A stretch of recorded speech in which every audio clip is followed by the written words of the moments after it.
can make them public for the first time.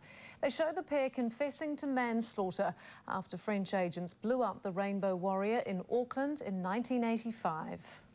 Finally, after 18 months and 4 court hearings, these tapes are handed over to One News. The two former French spies, Dominique Prieur in the orange dress on the right and Alain Maffard on the left, had fought up to the highest court in the land for their guilty pleas never to be shown on television. But they lost.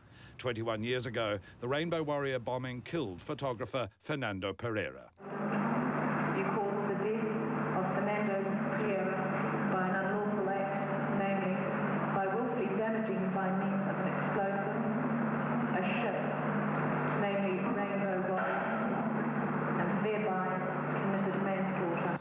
New Zealand can now see how they were brought before the court in 1985 after the Crown dropped their charges from murder to manslaughter. How do you plead?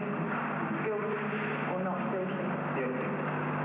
More than 150 local and foreign journalists had gathered at the High Court for what was expected to be a long-running murder trial. The sudden guilty plea to a lesser charge caught all by surprise.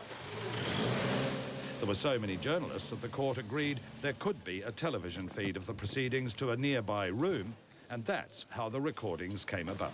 The Court of Appeal has said that the public interest outweighs any so-called expectation of privacy. For 21 years, the tapes have lain in the High Court vaults. Some even have mould on them. The potential for damage to the tapes over 2 decades was very real. How do you plead?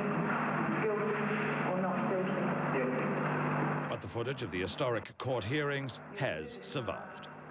It is possible the two former spies may not have finished their battle yet.